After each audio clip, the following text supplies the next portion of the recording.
अहम तरीन खबर, governor State Bank Jameel Ahmed ने कहा है कि आइंदा माह से महंगाई की शरह में इजाफा होगा। माली साल 2025 के अख्ताम तक GDP नमो 2.5% से 3.5% रहेगी। ज़राई तरक्की बेहतर रही तो मुआशी नमो 4.2% तक जा सकती है। पाकिस्तान स्टॉक एक्सचेंज में लिटरेसी वीक की इफ्तिताही तकरीब से खिताब करते हुए गवर्नर स्टेट बैंक ने कहा कि 2022 में अफरात ज़र तेज़ी से बढ़ रही थी, जिसे कंट्रोल किया गया। मार्च 2025 में हमने 0.7% की कम तरीन सतह पर अफरात ज़र देखी। We have given the assessment that from current month onward, the inflation will start rising, and but it will be within ultimately will stabilize within the target range of 5 to 7%, which State Bank has set a number of years back. But Alhamdulillah, finally we have been able to reach close to achieving that stability level in the inflation. So price stability is one of the core functions of the State Bank, and we will be achieving this goal successfully. आइंदा budget में सैकड़ों तैयारशुदा खुराक, मशरूबात, bakery और confectionery अशिया पर 20% health tax लगाने की तजवीज़ सामने आ गई है। रोज़नामा जंग और द न्यूज़ में शाये होने वाली मेहताब हैदर की रिपोर्ट के मुताबिक इनमें से बाज़ अशिया पर 20% फेडरल एक्साइज ड्यूटी नाफिज है।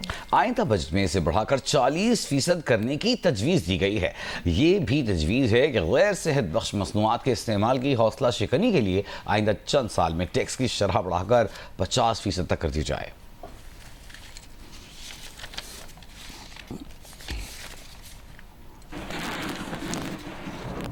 टैरिफ वॉर जारी है। सदर ट्रंप टैरिफ लगाते हैं, कभी मुअत्तल करते हैं, कभी आगे बढ़ाते हैं। अमरीकी टैरिफ से पाकिस्तानी बरामदात को शदीद खतरात लाहिक हो गए हैं। Pakistan institute of development economics की रिपोर्ट ने पाकिस्तानी एक्सपोर्ट्स में 25% कमी का खदशा जाहिर कर दिया है। पाइप की रिपोर्ट के मुताबिक अमरीका की जानिब से 29% जवाबी टैरिफ आयद होने से पाकिस्तान की बरामदात के हजम में $1 अरब 10 करोड़ से $1 अरब 40 करोड़ तक की कमी आ सकती है।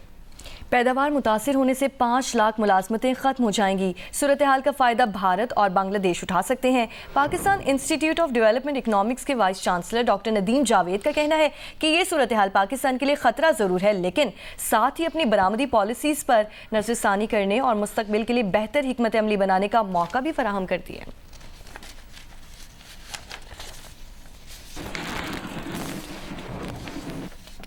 और अच्छी खबर भी है, पाकिस्तान की तारीख में एक माह के दौरान बैरून मुल्क पाकिस्तानियों की तरफ से भिजवाई जाने वाली रकूम $4 अरब से तजावज़ कर गई हैं, जो कि एक रिकॉर्ड है। मार्च 2025 के दौरान बैरून मुल्क पाकिस्तानियों की तरफ से $4.1 अरब अमरीकी डॉलर पाकिस्तान भिजवाए गए। तरसीलात ज़र में सालाना बुनियादों पर 37.3% और माहाना बुनियाद पर 29.8% का नुमाया इजाफा रिकॉर्ड किया गया है।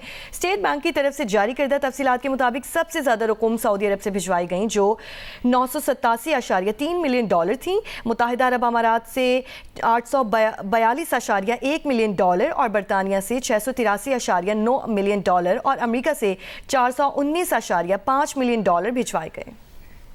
इस्लामाबाद में ओवरसीज़ पाकिस्तानी कन्वेंशन का आगाज़ हो गया। स्पीकर कौमी असम्बली ने इफ्तिताही सेशन से खिताब में कहा कि समुंदर पार पाकिस्तानियों की पार्लियामेंट में नशिस्तों और दोहरी शहरियत पर बात हो सकती है। ओवरसीज़ पाकिस्तानी अपनी अपनी जमातों से बात करें। अयाज सादिक का मजीद कहना था कि हमारी बरामदात से ज़्यादा तरसीलात ज़र समुंदर पार पाकिस्तानी भेजते हैं। तरसीलात ज़र भेजने वाले पाकिस्तानियों के लिए एजाज़ात की तजवीज़ बहुत अच्छी है। कन्वेंशन से वज़ीर आज़म Shahbaz Sharif, army chief general Asim Munir भी खिताब करेंगे। SIFC, वज़ारत ख़ारजा, वज़ारत तिजारत और नादरा की मीटिंग्स भी होंगी।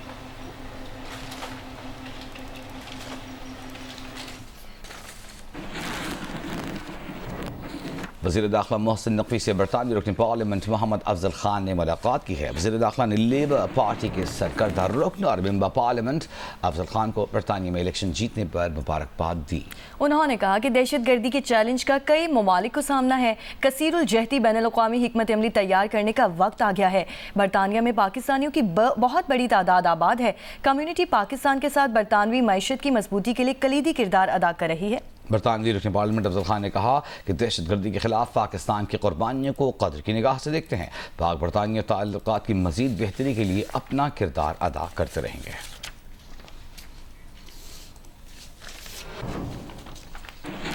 हैदराबाद इन दिनों हीट वेव की लपेट में है। दर्जा हरारत 40 से 44 डिग्री सेंटीग्रेड तक पहुंच गया है। शदीद गर्मी के सबब सड़कों पर ट्रैफिक भी मामूल से कम है। मजीद जियो न्यूज़ के नुमाइंदे अली नईम से जानते हैं।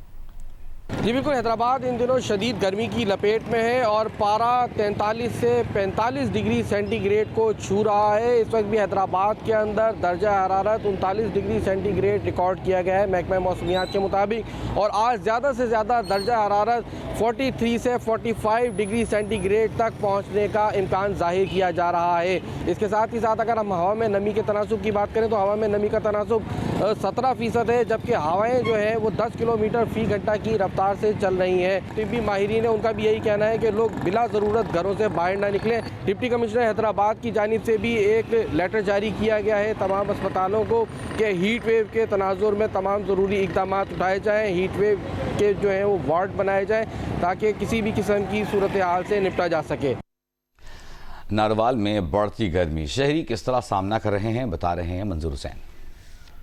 जी, नारवाल और गिरदोनवा में सूरज ने आंखें दिखाना शुरू कर दी हैं, जिसके बायस जहां दर्जा हरारत में इजाफा हो रहा है वहीं पर गर्मी की शिद्दत को कम करने के लिए बच्चे और बड़े जो हैं वो ट्यूबवेल्स और स्विमिंग पूल्स का रुख कर रहे हैं। अगर बात की जाए शहरी इलाकों की तो शहर के गिरदोनवा में जो वाकई स्विमिंग पूल्स हैं उनकी रौनकें भी एक बार फिर से बढ़ गई हैं। जब हमारी यहाँ पर शहरियों से बात हुई तो उनका कहना है कि गर्मी की शिद्दत को कम करने के लिए ट्यूबवेल और जो है वो स्विमिंग पूल से बेहतर कोई जरिया नहीं है। HBL PSL 10 में लाहौर कलंदर्स का शानदार खेल कोयटा ग्लैडिएटर्स को आउट क्लास कर दिया, 79 रन से हरा दिया। पिंडी में कोयटा के खिलाफ लाहौर कलंदर्स की पहली विकेट तो 17 रन पर गिर गई, लेकिन फिर फखर जमान और अब्दुल्ला शफीक ने शानदार बैटिंग की। अब्दुल्ला शफीक 37 रन बनाकर आउट हो गए। अब डैरल मिचेल आए, उन्होंने 37 रन की अच्छी इनिंग्स खेली। दूसरी जानिब से फखर जमान ने दिलकश 50 बनाए, 39 गेंदों पर 67 रन बनाकर लौट गए। आखिर में सैम बिलिंग्स छक्के चौके लगाते रहे और 19 गेंदों पर 50 रन बनाकर लाहौर का स्कोर 6 विकेट पर 219 रन तक पहुँचा दिया। अकील हुसैन और अबरार अहमद ने दो विकेटें हासिल की। 220 रन के ताकुब में कोयटा ग्लैडिएटर्स की बैटिंग लाइन शुरू ही से लड़खड़ा गई। 9 रन पर 3 विकेटें गिर गईं।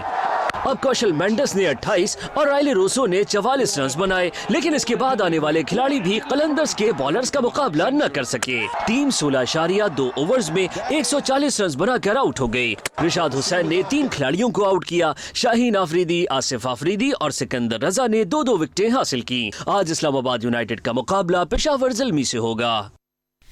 आयरलैंड विमेन क्रिकेट टीम की खिलाड़ियों ने मकामी स्कूल में तालिबात के साथ क्रिकेट खेली। कैप्टन गैबी लुइस ने स्पेशल तालिबात के साथ वक्त गुजारा, तस्वीर बनवाई और शर्ट्स पर ऑटोग्राफ भी दिए। कैप्टन गैबी लुइस का कहना है कि तालिबात में क्रिकेट का शौक देखकर अच्छा लगा। पाकिस्तान टीम वर्ल्ड कप के लिए क्वालिफाई करेगी।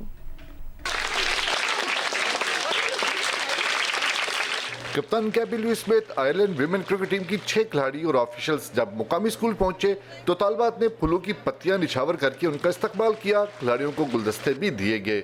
आयरिश खिलाड़ियों ने पहले तो तालिबात को क्रिकेट खेलते हुए देखा और फिर उनके साथ खेलना शुरू हो गयी।